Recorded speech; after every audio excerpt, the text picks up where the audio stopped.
Hi everybody, it's Joni here. Welcome back to my channel for another video. Today's a little bit different. Today I just wanted to sit and talk to you guys about what I've been up to lately and what I haven't been doing lately, which is painting. This has been sort of an interesting experiment. I never planned on going this long without painting, but I'm used to painting just about every single day, sometimes twice a day. And it has been just over a month now since I painted anything, and I wanted to just share with you guys and be real with you, as real as I can, and let you know how I've been feeling and how I think that it's been affecting me. So leave a comment below if you guys have noticed this happens to you when you stop doing something that you love for a long time. Maybe it's painting, maybe it's something else, but let's start off with number one. What happened to me after I stopped painting for a month? I have not been sleeping well at all. I mean, I'm in those years where our sleep starts to get disrupted, but this has been like crazy, like waking up every half hour to an hour. I haven't had a decent night's sleep probably in over a month since I was painting every day.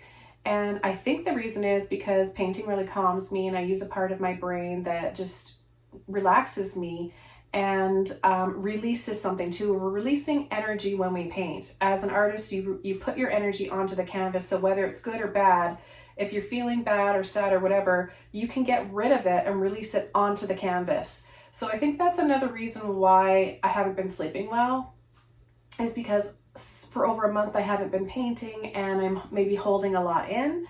I have been getting out for a walk pretty much every day, like a really long walk.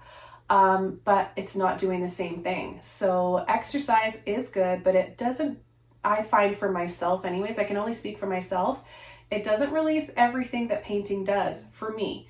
Another thing I'm noticing about not painting for a month, how it's affecting me, is that I've been craving sweets. Like I've been eating really bad lately and craving junk food almost like just every day. So that's not good. I'm probably putting on weight and not sleeping well. It's just like a vicious cycle. Like I think it's just not good. I need to really get back into that routine. Being on vacation can really affect your routine. That's the hardest part. Like being on vacation is really fun. Like we're visiting family now, and my daughter had another baby. I've got two beautiful grandsons that I love dearly. So we're visiting here and all our family.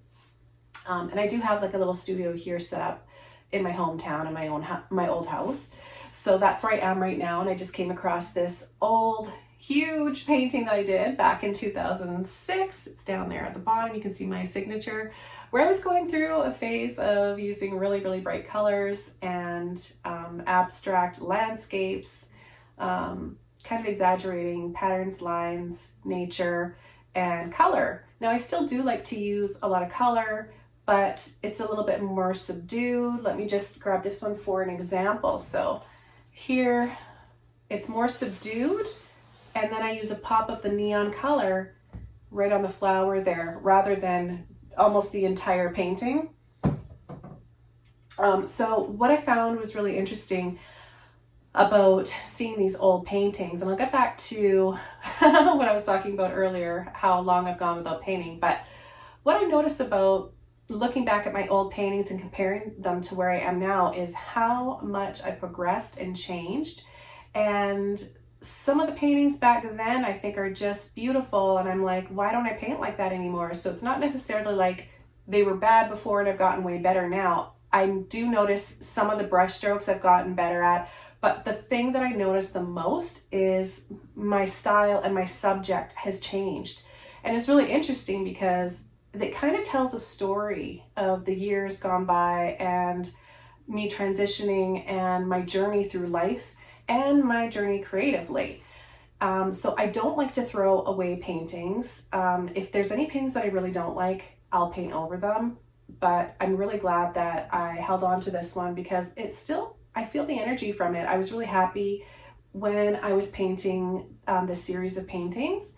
And it just kind of gives you guys an idea too of how much you can change as an artist, and your style, it can change, and it's okay to change. You don't have to, if you have an audience and even customers that really like a certain way you're painting, don't let that keep you in that box because you're scared that you won't sell any new work. Like, you've got to paint from the heart, from the soul, paint what you want, and let everything else just happen naturally. It will. There will always be an audience and somebody that gets your art, that feels your art and sees you.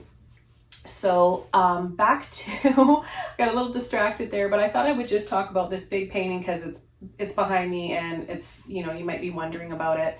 I don't have a tutorial for this one, but I have so many tutorials for vibrant paintings here on my channel and on Patreon. So just, if you like fantasy and wild colors, have fun looking through my fantasy landscape or fantasy playlist. There's lots on there for you. And I've got a library of those categorized on Patreon and the playlist here.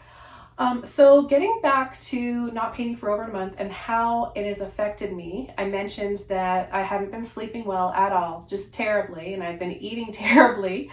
And those two things are making my brain tired. They're making my body tired.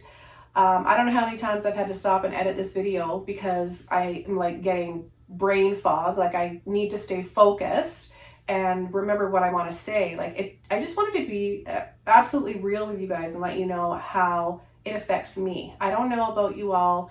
It may be different for you. Some of you are used to going weeks or months without painting, but for me, it's like medication or a vitamin, or like, you can't live without water. You have to have water every day. You have to have food every day. I feel like I'm not me. I'm not 100% me.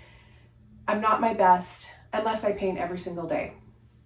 So I just wanted to mention to you guys that I do have a lot of tutorials coming up. I painted quite a bit and filmed quite a bit the month before I came here and stopped painting. And I've got lots more coming up. This is just a phase. This is just a little rut I'm in, and everybody gets it. Everybody has them. And I thought you guys might be interested in hearing what I had to say about it, how it's affected me personally, emotionally, and physically. So yeah, I just don't feel myself. I don't have energy. I'm actually surprised at how much not painting affects me this way. So I wanted to just let you guys know that and give you some motivation and inspiration to keep painting every day. Keep painting as often as you can, even if it's for 10 minutes. 10 minutes a day is all you need to use that part of your brain. You'll feel calmer, you'll feel better, and it's practice, right? You can do an entire painting in 10 minutes. I've got many tutorials in real time showing you simple ways of creating some pretty paintings. And you also don't have to complete like a landscape or a painting per se. You can just do some art therapy by mixing paint and getting a feel of the brush over the canvas and creating some movement and, you know, type of abstract. Art therapy is a wonderful thing. And just by doing that, you get the creativeness going in your body. You're using that part of your brain. And like I said, it'll help calm you down. It'll help you sleep better. So I'm going to be painting after this video. Hopefully that will, I'll let you guys know how quickly I start to sleep better after I paint. But yeah, I just wanted to say hi, check in with you guys, let you know what's going on with me, and hope you guys are doing well. And I'll see you guys really soon in another video. Take care. Thanks for watching.